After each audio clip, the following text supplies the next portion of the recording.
Assalamualaikum warahmatullahi wabarakatuh.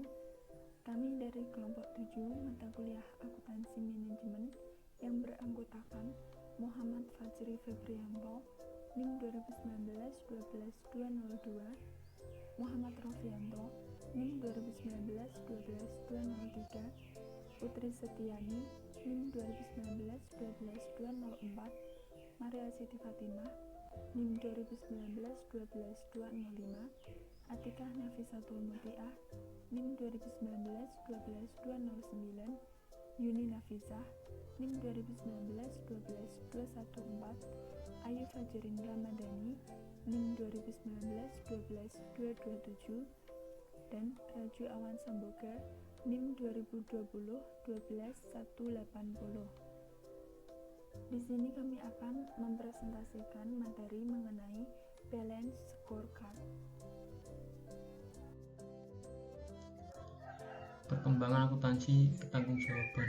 Akuntansi pertanggungjawaban yang diterapkan oleh suatu perusahaan harus disesuaikan dengan lingkungan yang dihadapi.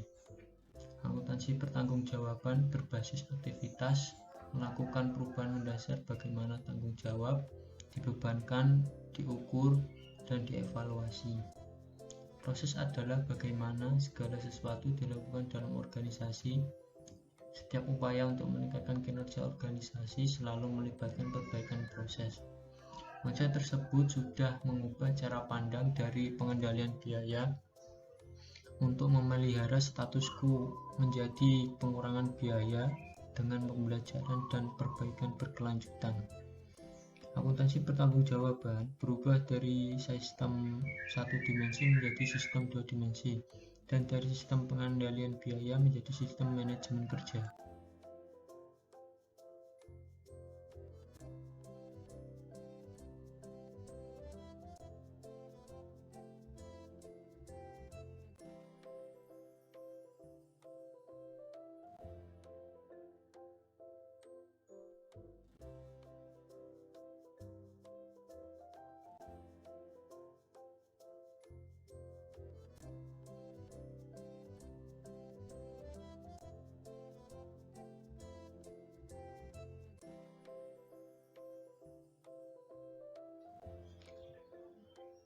Model akuntansi pertanggungjawaban dibentuk oleh 4 elemen pokok, yaitu 1.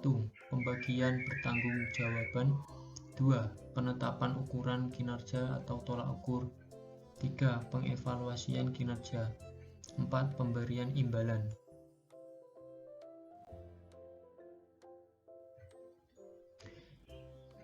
PSC adalah sistem manajemen kinerja berbasis strategis yang mengidentifikasi tujuan dan ukuran dalam 4 perspektif yang berbeda, yaitu 1.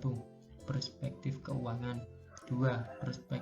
Perspektif pelanggan, 3. Perspektif proses, dan yang keempat, perspektif pembelajaran dan pertumbuhan. Kemudian pembagian pertanggungjawaban. Sistem akuntansi pertanggungjawaban berbasis strategis menambahkan arah bagi perusahaan dengan mengaitkan pertanggungjawaban dengan perusahaan. Sistem tersebut mempertahankan perspektif proses dan keuangan yang sudah dikembangkan dalam pendekatan berbagai aktivitas. Selain itu, sistem tersebut menambahkan perspektif pelanggan serta pembelajaran dan pertumbuhan infrastruktur, sehingga perspektif pertanggungjawaban menjadi 4. Perbandingan pembebanan tanggung jawab. Di sini, pembebanan tanggung jawab dibandingkan menjadi 2, yaitu pertanggungjawaban berbasis aktivitas dan pertanggungjawaban berbasis strategis. Di dalam pertanggungjawaban berbasis aktivitas yaitu 1. Tidak dikaitkan dengan strategis, 2. Efisiensi sistem secara menyeluruh, 3. Akuntabilitas tim, 4. Perspektif keuangan, 5. Perspektif proses. Sedangkan untuk pertanggungjawaban berbasis strategis, 1. Dikaitkan dengan strategis, 2. Efisiensi sistem secara menyeluruh, 3. Akuntabilitas tim, 4. Perspektif keuangan, 5. Perspektif proses, 6. Perspektif pelanggan. 7. Perspektif pembelajaran dan pertumbuhan. Penentuan ukuran kinerja menunjukkan pendekatan berbasis strategis, mempertahankan standar berorientasi keuangan, dan proses yang sudah ada dalam sistem berbasis aktivitas, termasuk konsep nilai tambahan dan standar dinamis. Selain itu, pendekatan berbasis strategis menambahkan beberapa perbaikan penting dalam sistem akuntansi pertanggungjawaban berbasis strategis. Berbagai ukuran kinerja diintegrasikan sehingga saling konsisten dalam mendukung. Perbandingan ukuran kinerja. Ukuran kinerja dibandingkan menjadi dua, yaitu pertanggungjawaban berbasis aktivitas dan pertanggungjawaban berbasis strategis. Pertanggungjawaban berbasis aktivitas yaitu 1. Standar berorientasi proses dan keuangan. 2. Standar nilai tambah. 3. Standar dinamis. 4. Standar optimal. Sedangkan untuk pertanggungjawaban berbasis strategis yaitu 1. Standar untuk keempat perspektif. 2. Digunakan untuk mengomunikasikan strategis. 3. Digunakan untuk membantu menyelesaikan tujuan. 4. Dikaitkan dengan strategis dan tujuan. 5. Ukuran yang berimbang. Pengukuran dan evaluasi kinerja. Dalam sistem pertanggungjawaban berbasis aktivitas, ukuran kinerja yang digunakan berorientasi proses. Oleh karena itu, evaluasi kinerjanya difokuskan pada perbaikan karakteristik proses, misalnya mengenai waktu, kualitas, dan efisien proses. Akibat keuangan dari perbaikan proses juga diukur, biasanya berdasarkan pengurangannya biaya yang dicapai. Sistem manajemen kinerja strategis memperluas evaluasi kinerja dengan memasukkan perspektif pelanggan serta pembelajaran dan pertumbuhan. Selain itu, sistem manajemen kinerja strategis juga menggunakan ukuran keuangan yang lebih komprehensif. Organisasi juga harus melakukan evaluasi kinerja, misalnya terhadap kepuasan pelanggan, retensi pelanggan, kompetensi karyawan, dan pertumbuhan pendapatan dari pelanggan baru dan produk baru. Evaluasi kerja. Evaluasi kerja dibandingkan menjadi dua, yaitu pertanggungjawaban berbasis aktivitas dan pertanggungjawaban berbasis strategis. Pertanggungjawaban berbasis aktivitas yaitu 1. Pengurangan waktu. 2. Perbaikan kualitas. 3. Pengurangan biaya. 4. Pengukuran tren. Sedangkan untuk pertanggungjawaban berbasis strategis yaitu 1. Pengurangan waktu. 2. Perbaikan kualitas. 3. Pengurangan biaya. 4. Pengukuran tren. 5. Pelunasan jumlah ukuran atau metrik. 6. Target yang ketat untuk keempat perspektif.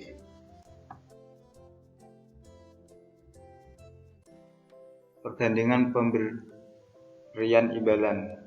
Pemberian imbalan dibandingkan menjadi dua, yaitu pertanggungjawaban berbasis aktivitas dan pertanggungjawaban berbasis strategis. Pertanggungjawaban berbasis aktivitas yaitu 1. Kinerja dievaluasi berdasar dua dimensi. 2. Imbalan tim. 3. Peningkatan gaji. 4. Promosi. 5. Bonus, bagi laba, bagi hasil. Sedangkan untuk pertanggungjawaban berbasis strategis yaitu 1. Kinerja dievaluasi berdasarkan 4 dimensi. 2. Imbalan tim. 3. Peningkatan gaji. 4. Promosi. 5. Bonus, bagi laba, dan bagi hasil. Pemberian imbalan. Supaya sistem manajemen kinerja berhasil, sistem pemberian imbalan harus dikaitkan dengan ukuran kinerja. Sistem berbasis aktivitas dan strategis keduanya menggunakan instrumen keuangan untuk memberikan kompensasi kepada individu yang mencapai tujuan kinerja yang ditargetkan. Perbedaan utama kedua sistem tersebut dengan sistem pengendalian tradisional adalah imbalan tidak hanya didasarkan pada ukuran keuangan. Dalam BSC harus dipertimbangkan 4 dimensi kinerja, tidak hanya 2 dimensi seperti dalam sistem kinerja berbasis aktivitas. Organisasi tidak mungkin mendapatkan dukungan yang diperlukan terhadap ukuran-ukuran dalam BSC, kecuali kompensasi dikaitkan dengan ukuran-ukuran yang ada di dalamnya. Kedua sistem juga menghadapi masalah imbalan berdasarkan konsep dasar BSC. BSC memungkinkan organisasi berfokus pada strategi dengan cara menerjemahkan strategi organisasi menjadi berbagai macam tujuan dan ukuran kinerja operasional dalam 4 perspektif. Yang pertama keuangan, yang kedua pelanggan, yang ketiga proses, dan yang keempat pembelajaran dan pertumbuhan. Strategi adalah pengidentifikasian dan penentuan hubungan yang diharapkan oleh manajemen di antara 4 perspektif. Penerjemahan strategi adalah penentuan tujuan, ukuran, target, dan inisiatif untuk setiap perspektif. Proses penerjemahan strategi digambarkan dalam praga berikut. Contoh, suatu perusahaan ingin menjalankan strategi pertumbuhan pendapatan. Untuk perspektif keuangan, perusahaan menetapkan tujuan pertumbuhan pendapatan melalui pengenalan produk baru. Ukuran kinerjanya adalah presentasi pendapatan dari penjualan produk baru. Target atau standar pada tahun yang akan datang untuk ukuran tersebut adalah 20%. 20% pendapatan total pada tahun yang akan datang harus dari penjualan produk baru. Inisiatif menjelaskan bagaimana tujuan tersebut dicapai. Bagaimana mencapai tujuan melibatkan 3 perspektif lainnya: segmen pelanggan, proses internal, dan kemampuan individual dan pengorganisasian yang memungkinkan pencapaian tujuan pertumbuhan pendapatan harus diidentifikasi. Perspektif tujuan dan ukuran keuangan. Perspektif keuangan menentukan tujuan kinerja keuangan jangka panjang dan jangka pendek sesuai dengan strategi organisasi dan menjelaskan konsekuensi ekonomi tindakan yang diambil dalam 3 perspektif lainnya. Oleh karena itu, tujuan dan ukuran perspektif lainnya harus dipilih yang dapat mendorong pencapaian hasil-hasil keuangan yang diinginkan. Perspektif keuangan mempunyai 3 tema strategis. Yang pertama, pertumbuhan pendapatan. Yang kedua, pengurangan biaya. Dan yang ketiga, pemanfaatan utilitas aset. Tema tersebut menjadi dasar bagi pengembangan tujuan dan ukuran operasional yang spesifik. Ketiga tema tersebut dibatasi oleh kebutuhan manajer untuk mengelola risiko. Selanjutnya, penjelasan mengenai tema yang pertama, yaitu pertumbuhan pendapatan. Pertumbuhan pendapatan dapat dicapai dengan tujuan sebagai berikut. Yang pertama, meningkatkan jumlah produk baru. Yang kedua, menciptakan aplikasi baru terhadap produk yang sudah ada. Yang ketiga, mengembangkan pelanggan dan pasar baru. Yang keempat, menerapkan strategi penentuan harga jual yang baru. Setelah tujuan operasional diketahui, Kemudian dapat dirancang ukuran kinerja. Kemungkinan ukuran untuk tujuan di atas adalah sebagai berikut. Persentase pendapatan dari produk baru. Kemudian persentase pendapatan dari aplikasi baru. Persentase pendapatan dari segmen pelanggan dan pasar baru. Dan yang terakhir, profitabilitas menurut produk dan pelanggan. Kemudian akan dijelaskan mengenai tema yang kedua, yaitu pengurangan biaya. Tujuan biaya meliputi pengurangan biaya per unit produk, per pelanggan, atau per satuan distribusi. Ukuran yang tepat untuk tujuan tersebut adalah biaya per unit objek biaya. Laporan yang memuatkan ukuran tersebut dapat menunjukkan apakah biaya dapat dikurangi atau tidak. Untuk tujuan tersebut, akurasi pembebanan biaya sangat penting digunakan dalam pembuatan laporan keuangan tersebut. Perhitungan biaya berbasis aktivitas dapat memainkan peran penting dalam pengukuran, terutama untuk biaya penjualan dan administrasi yang jarang dibebankan ke objek seperti pelanggan dan saluran distribusi. Lalu akan dijelaskan mengenai tema yang ketiga, yaitu pemanfaatan aset. Perbaikan pemanfaatan aset merupakan tujuan yang utama. Ukuran keuangan pemanfaatan aset yang umum digunakan meliputi imbal hasil investasi atau return on investment dan nilai tambah ekonomi atau economic value add. Selanjutnya, pembahasan mengenai manajemen risiko. Manajemen risiko yang berkaitan dengan strategi yang diterapkan merupakan tema strategis penting lain dan berlaku bagi ketiga tema keuangan strategis yang sudah dibahas sebelumnya. Diversifikasi jenis pelanggan, lini produk, dan pemasok merupakan cara yang umum digunakan untuk mengurangi risiko. Pasokan bahan hanya dari satu rekanan dapat menurunkan biaya, tetapi juga akan membahayakan seluruh proses produksi perusahaan jika terjadi sesuatu pada rekanan, misalnya pemogokan. Begitu juga pendapatan dapat meningkat hanya dengan bertumbuh pada satu pelanggan yang besar. Namun, apakah yang akan terjadi jika pelanggan tersebut kemudian memutuskan untuk membeli di tempat lain? Oleh karena itu, setiap inisiatif strategis harus diikuti dengan pertimbangan yang matang terhadap risiko yang terkait.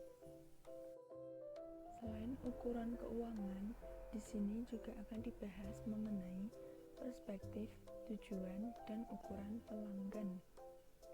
Perspektif pelanggan menentukan segmen pelanggan dan pasar yang di dalamnya unit usaha yang akan bersaing dan menjelaskan bagaimana nilai akan diciptakan bagi pelanggan. Perspektif pelanggan merupakan sumber pendapatan bagi tujuan keuangan. Kegagalan untuk memberikan jenis produk dan jasa yang tepat pada pelanggan yang ditargetkan berarti perusahaan tidak akan memperoleh pendapatan yang diharapkan.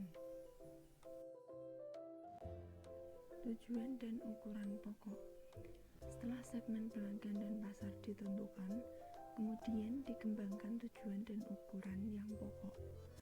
Tujuan dan ukuran pokok adalah tujuan dan ukuran yang umum digunakan oleh organisasi, di antaranya yaitu 1.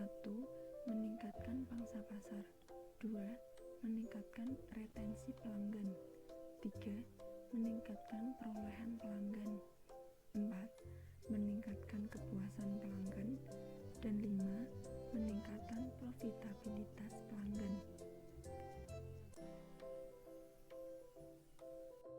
Kemungkinan ukuran dari tujuan tersebut berturut-turut adalah sebagai berikut.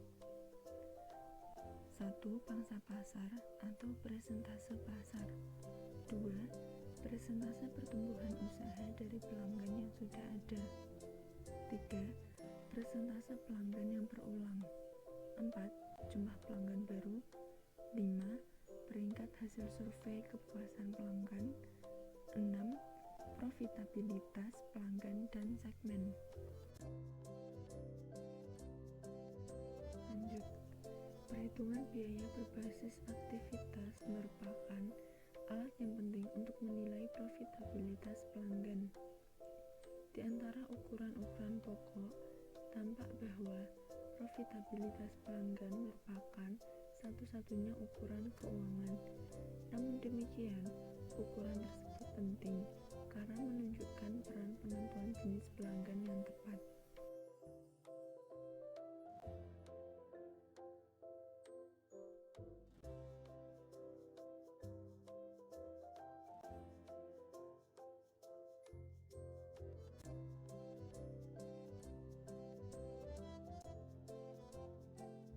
Nilai pelanggan. Selain ukuran dan tujuan pokok, juga diperlukan ukuran yang mendorong penciptaan nilai pelanggan. Sebagai contoh, peningkatan nilai pelanggan akan membentuk loyalitas pelanggan dan meningkatkan kepuasan pelanggan. Nilai pelanggan adalah perbedaan antara realisasi dan pengorbanan pelanggan. Realisasi adalah segala sesuatu yang diterima oleh pelanggan atas produk yang dibeli, seperti fungsionalitas produk atau fitur, kualitas produk, reliabilitas penyerahan, waktu respons, citra, dan reputasi. Pengorbanan adalah segala sesuatu yang diberikan oleh pelanggan atas produk yang dibeli, seperti harga produk, waktu yang diperlukan untuk mempelajari cara memakai produk, biaya operasi, biaya pemeliharaan, dan biaya pelepasan, serta biaya pernah beli, yaitu biaya yang dikeluarkan oleh pelanggan setelah pembelian. Hal-hal yang berhubungan dengan realisasi dan pengorbanan menjadi dasar bagi penentuan pencapaian tujuan dan ukuran yang pokok. Tujuan untuk sisi pengorbanan yang paling sederhana yaitu menurunkan harga jual dan penurunan biaya purna beli. Harga jual dan biaya purna beli merupakan ukuran penting penciptaan nilai. Penurunan biaya akan menurunkan pengorbanan pelanggan dan oleh karenanya meningkatkan nilai pelanggan. Peningkatan nilai pelanggan akan berdampak baik pada sebagian besar tujuan pokok. Pengaruh baik serupa dapat dicapai dengan meningkatkan realisasi. Contohnya, tujuan realisasi itu meningkatkan fungsionalitas produk, meningkatkan kualitas produk, meningkatkan reliabilitas pengiriman, serta meningkatkan citra dan reputasi. Kemungkinan dari tujuan tersebut adalah peringkat kepuasan fitur, presentase retur, presentase pengiriman tepat waktu, dan peringkat pengenalan produk. Reliabilitas pengiriman berarti output dikirim tepat waktu. Pengiriman tepat waktu merupakan ukuran operasional reliabilitas yang umum digunakan. Untuk mengukur pengiriman tepat waktu, perusahaan menentukan tanggal pengiriman dan kemudian menentukan kinerja pengiriman tepat waktu dengan cara menghitung jumlah order yang dikirim tepat waktu dibagi jumlah order yang dikirimkan. Tujuan perusahaan adalah untuk mencapai rasio 100%. Namun, penggunaan ukuran ini dapat menimbulkan perilaku yang tidak diharapkan. Sebagai contoh, manajer pabrik dapat mengutamakan pemenuhan order yang belum terlambat dibandingkan order yang sudah terlambat. Ukuran kinerja tersebut mendorong manajer lebih suka memiliki satu order yang sangat terlambat dikirim dibandingkan beberapa order yang agak terlambat dikirim. Laporan yang mengukur waktu keterlambatan pengiriman dapat membantu mengatasi masalah tersebut. Perspektif, tujuan, dan ukuran proses. Perspektif proses bisnis internal merupakan proses internal yang diperlukan untuk memberikan nilai kepada pelanggan dan pemilik. Proses adalah cara bagaimana strategi dijalankan. Perspektif proses mencakup identifikasi proses penting yang diperlukan untuk mempengaruhi kepuasan pelanggan dan pemegang saham. Untuk memberikan kerangka yang diperlukan dalam perspektif ini, perlu ditentukan rantai nilai proses.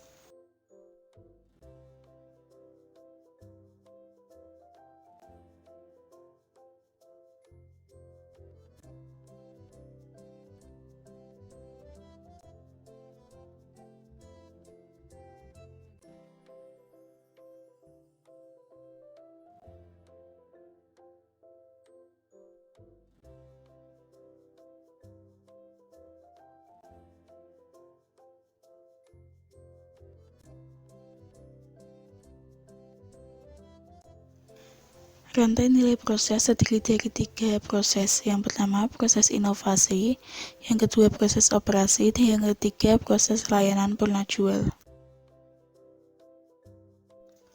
Proses pertama yaitu proses inovasi.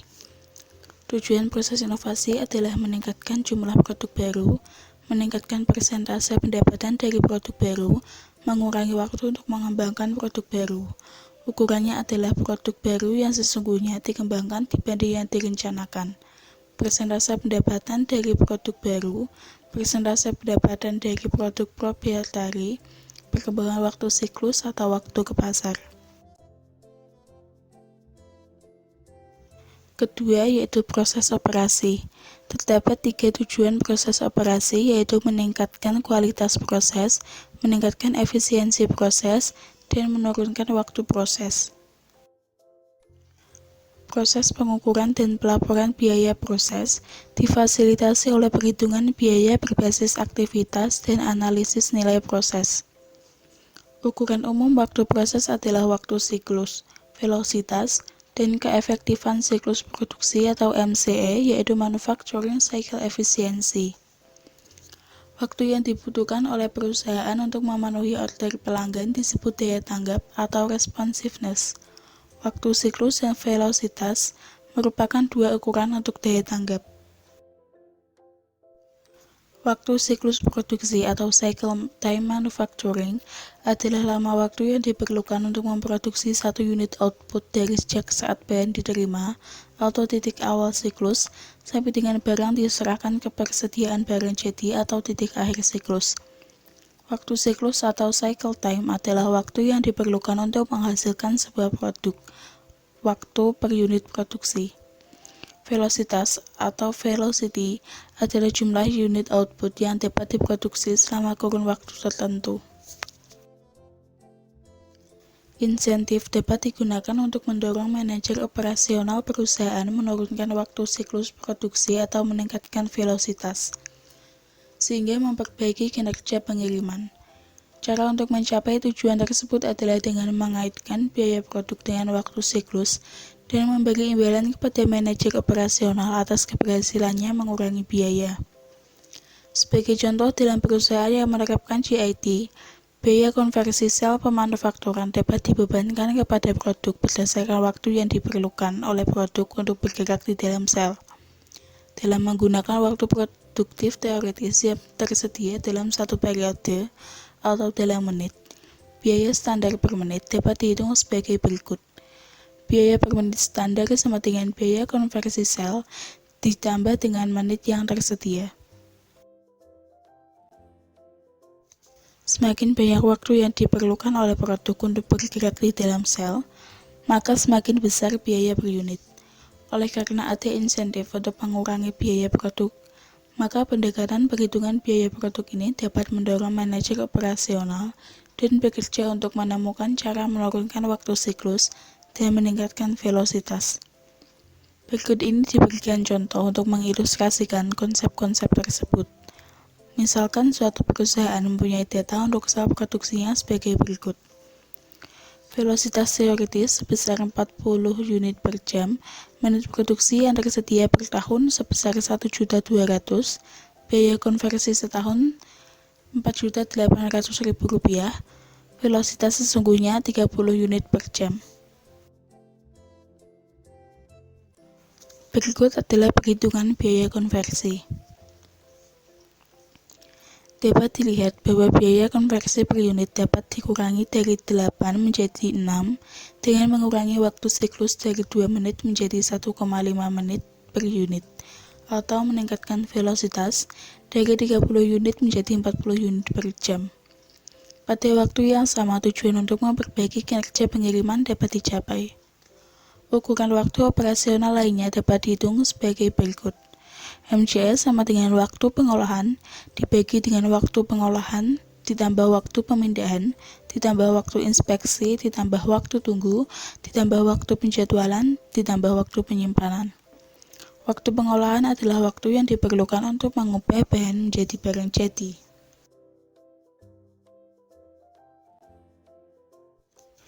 Contoh soal perhitungan terkait dengan MCE. Waktu siklus sesungguhnya adalah 2,0 menit dan waktu siklus teoritis adalah 1,5 menit.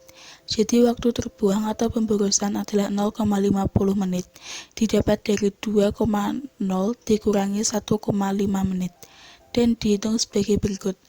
MCS sama dengan 2,0 dibagi 2,5.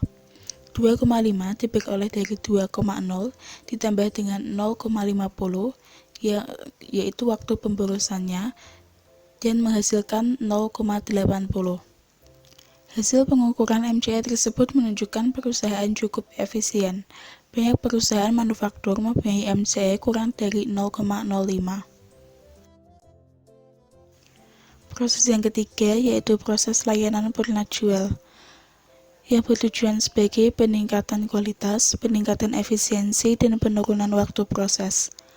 Contoh kualitas layanan dapat diukur dengan first buy yield, yaitu persentase pengaduan pelanggan yang dapat diselesaikan dengan satu panggilan layanan.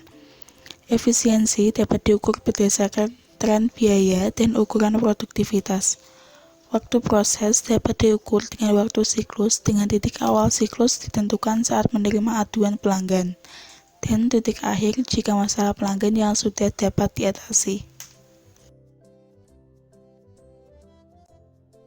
Berikut adalah ringkasan tujuan dan ukuran perspektif proses.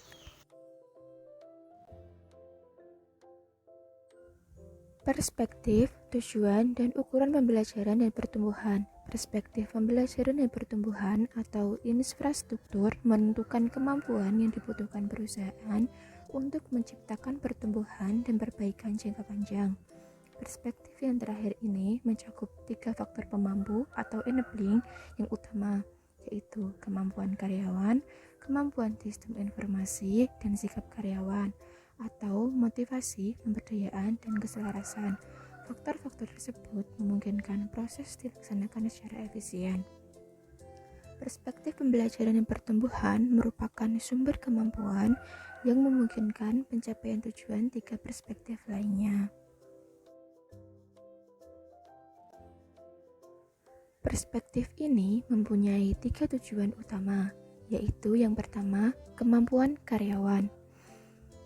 3 ukuran kemampuan karyawan adalah peringkat kepuasan karyawan, persentase perputaran karyawan, dan produktivitas karyawan, misalnya pendapatan per karyawan. Contoh ukuran lead atau pemicu kinerja untuk kemampuan karyawan meliputi jam pelatihan dan rasio pemenuhan persyaratan pekerjaan strategis atau persentase persyaratan pekerjaan yang dipenuhi. Apabila perusahaan berhasil menciptakan produk baru, maka kemudian akan dibutuhkan keterampilan baru, pelatihan, dan perekrutan merupakan sumber keterampilan baru. Selain itu, persentase karyawan yang diperlukan untuk bidang tertentu yang memenuhi persyaratan merupakan sinyal kemampuan perusahaan untuk mencapai tujuan-tujuan 3 perspektif lainnya. Yang kedua, yaitu motivasi, pemberdayaan, dan keselarasan. Karyawan tidak hanya perlu memiliki keterampilan yang diperlukan, tetapi mereka juga harus memiliki kebebasan, motivasi, dan inisiatif untuk menggunakan keterampilannya secara efisien. Jumlah masukan per karyawan dan jumlah masukan yang diimplementasikan per karyawan merupakan ukuran untuk motivasi dan pemberdayaan. Jumlah masukan per karyawan merupakan salah satu ukuran tingkat keterlibatan karyawan. sedangkan jumlah masukannya diimplementasikan per karyawan menentukan kualitas partisipasi karyawan. Ukuran kedua juga menunjukkan kepada karyawan apakah masukan mereka dipertimbangkan secara serius atau tidak. Dan yang ketiga yaitu kemampuan sistem informasi. Peningkatan kemampuan sistem informasi berarti pemberian informasi yang lebih akurat dan tepat waktu kepada karyawan, sehingga mereka dapat memperbaiki proses dan menjalankan proses baru secara efektif. Ukuran harus berkaitan dengan ketersediaan informasi strategis. Berikut merupakan ringkasan tujuan dan ukuran perspektif pembelajaran dan pertumbuhan yang tadi sudah saya jelaskan.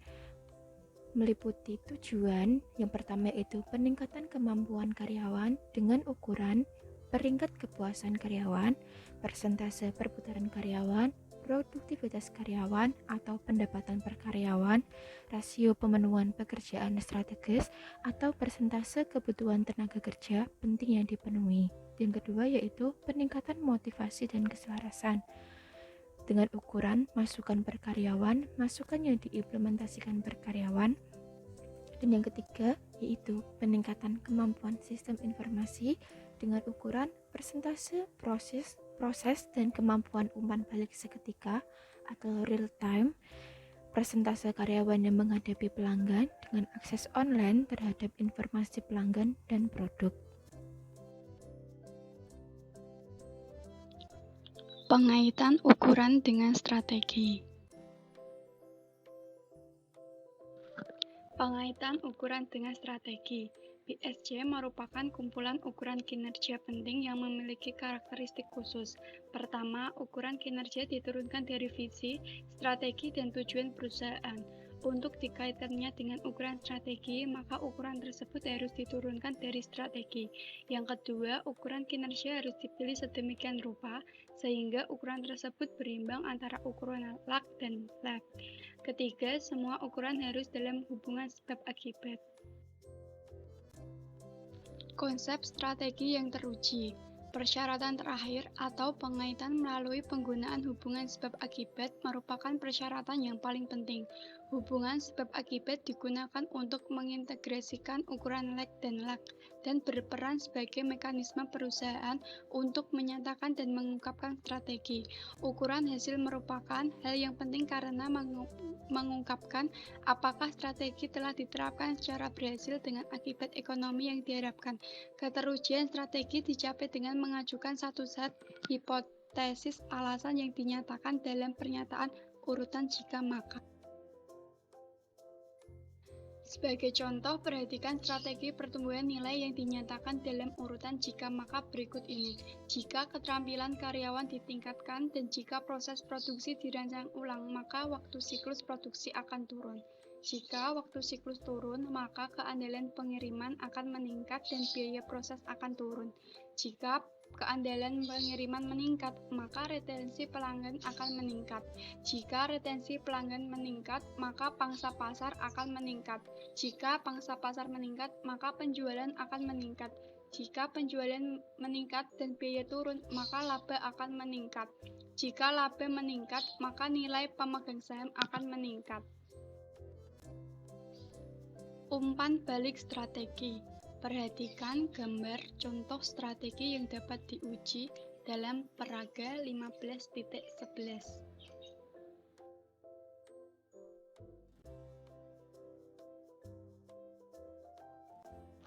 Konsep paling penting yang berhubungan dengan struktur sebab akibat adalah keberadaan strategi yang dapat diuji. Ketersediaan umpan balik strategi yang dapat digunakan untuk menguji strategi yang sangat penting. Sebagai contoh, tujuan-tujuan strategi yang digambarkan dalam peraga 15.11 memiliki ukuran yang terkait yaitu jam pelatihan, desain ulang proses, siklus waktu, presentasi pengiriman tepat waktu, jumlah pesanan berulang, pangsa pasar, pendapatan, biaya laba, dan nilai pemegang saham. Semua ukuran tersebut merupakan ukuran yang dapat diamati. Oleh karena itu, hubungan yang dinyatakan dapat dicek dengan cara melihat apakah strategi benar-benar sesuai dengan hasil-hasil yang diharapkan. berdasarkan strategi pertumbuhan nilai, maka diharapkan akan terjadi peningkatan nilai pemegang saham. Jika tidak terjadi, hal itu dapat disebabkan oleh dua hal, yaitu yang pertama masalah implementasi, yang kedua strategi yang tidak valid. Pertama, ada kemungkinan faktor kunci keberhasilan seperti jam pelatihan dan desain ulang proses tidak mencapai tingkat yang ditargetkan, atau jam pelatihan yang diberikan lebih sedikit dari yang direncanakan, tidak didesain ulang. Dalam kasus ini, kegagalan untuk hasil yang diharapkan untuk tujuan lainnya, misalnya retensi pelanggan dan nilai pemegang saham, merupakan masalah implementasi. Di pihak lain, jika tingkat pemicu kerja yang ditargetkan dicapai dan hasil yang diharapkan tidak tercapai, maka masalah terjadi pada strategi sendiri. Usaha mengatasi masalah kedua di atas dalam evaluasi kinerja merupakan contoh umpan balik loop feedback. Umpan balik putaran ganda terjadi apabila manajer menerima informasi mengenai keefektifan implementasi strategi serta validasi asumsi-asumsi dasar strategi. Dalam sistem manajemen kinerja tradisional, biasanya hanya menggunakan single loop feedback. Single loop feedback menekankan hanya pada keefektifan implementasi. Dalam single loop feedback, hasil sesungguhnya yang menyimpan dari hasil yang direncanakan merupakan hasil untuk mengambil tindakan perbaikan sehingga rencana atau strategi dapat dijalankan seperti yang dilakukan. Validitas asumsi yang digunakan sebagai dasar menyusun rencana biasanya tidak dipertanyakan. Umpan balik double loop merupakan fondasi bagi pembelajaran strategi. Dalam kerangka BSC, perencanaan strategi merupakan proses dinamis dan tidak statis. Pengujian hipotesis dapat mengakibatkan suatu strategi berubah dan diadaptasikan apabila terbukti beberapa bagian dari strategi tidak valid. Misalnya, dapat terjadi perbaikan yang menurunkan jumlah unit cacat tidak meningkatkan pangsa pasar. Jika pesaing juga memperbaiki kualitas, maka pandangan yang benar adalah perbaikan kualitas yang dibutuhkan untuk mempertahankan pangsa pasar. Untuk meningkatkan pangsa pasar, perusahaan harus menawarkan nilai lain yang unik dan inovatif, misalnya menawarkan produk baru. Assalamualaikum warahmatullahi wabarakatuh. Perkenalkan, nama saya Raju Awan Sabuga, NIM 2020-12180 dari kelas akuntansi 4D. Di sini saya akan menjelaskan tentang keselarasan strategis, 2 pengomunikasian strategi, 3 target dan insentif, 4 alokasi sumber daya. Untuk yang pertama, saya menjelaskan tentang keselarasan strategis, yaitu penyusunan sebuah strategi merupakan satu hal, sedangkan implementasi strategi yang sukses adalah hal lain. Supaya BSC berhasil, seluruh organisasi harus memiliki komitmen terhadap pencapaiannya. Karyawan harus mengetahui strategi sepenuhnya. Mereka harus ikut memiliki tujuan, yaitu harus dirancang untuk mendukung strategi dan sumber daya harus dialokasikan untuk mendukung strategi. Pengomunikasian strategis merupakan setelah dikembangkan tujuan dan ukuran, merupakan cara untuk mengartikulasi dan mengomunikasikan strategi organisasi kepada seluruh karyawan dan manajer. Tujuannya dan ukuran yang sudah ditetapkan berguna untuk menyelaraskan tujuan dan tindakan individu dengan tujuan dan inisiatif organisasi. Video, surat kabar, brosur, dan jaringan komputer perusahaan merupakan media yang dapat digunakan untuk menginformasikan strategi, tujuan, dan ukuran yang berhubungan dengan BSC. Untuk targetnya, BSC merupakan representasi yang sangat eksplisit mengenai target pasar perusahaan dan cara untuk memperoleh keuntungan dari pasar tersebut. Target dan insentif. Setelah tujuan dan ukuran ditentukan dan dikomunikasikan, ekspektasi kinerja harus ditetapkan. Dan ekspektasi kinerja dikomunikasikan dengan menetapkan nilai target untuk ukuran-ukuran yang berhubungan dengan setiap perspektif. Manajer diminta untuk bertanggung jawaban atas tugas yang dibebankan kepada dan kompensasi harus dikaitkan dengan pencapaian tujuan. Sistem imbalan harus dikaitkan dengan semua tujuan dan tidak hanya dengan ukuran keuangan. Untuk yang kedua, peraga 15.12 memberikan sebuah contoh target dengan menggunakan tujuan dan ukuran yang diberikan dalam peraga 15.11.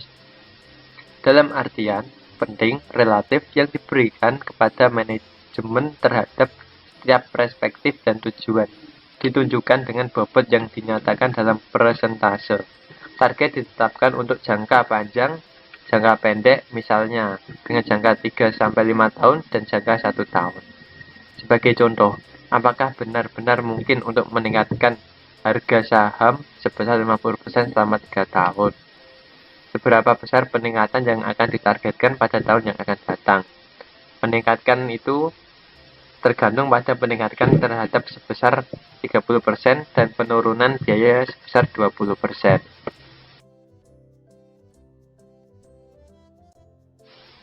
Dalam peraga 15.12, tampak bahwa dalam contoh ini setiap perspektif diberikan bobot 25% dari bonus total. Namun demikian, dalam setiap kategori biasanya terdiri atas beberapa tujuan dan beberapa ukuran. Sebagai contoh, dalam kategori pelanggan, terdapat 3 ukuran kinerja. Berapa banyak dari 25% bonus yang akan dibebankan ke setiap ukuran? Sekali lagi, bobot yang mencerminkan arti penting relatif setiap tujuan dalam kategori tersebut digunakan sebagai dasar pembebanan. Nilai sesungguhnya suatu ukuran akan dibandingkan dengan nilai yang ditargetkan untuk periode tertentu, kecuali setiap ukuran strategis melampaui batas minimum nilai yang sudah ditentukan sebelumnya. Alokasi sumber daya, yaitu pencapaian target strategis seperti yang disajikan dalam peraga 15.12. Pertama, organisasi harus memutuskan banyak target strategis yang akan dicapai pada tahun yang akan datang. Kedua, proses penganggaran operasional harus dirancang guna menyediakan sumber daya yang diperlukan untuk mencapai kemajuan jangka pendek sesuai peta strategi. Jika langkah-langkah tersebut tidak dilakukan, maka sulit untuk mengharapkan strategi akan benar-benar dilaksanakan.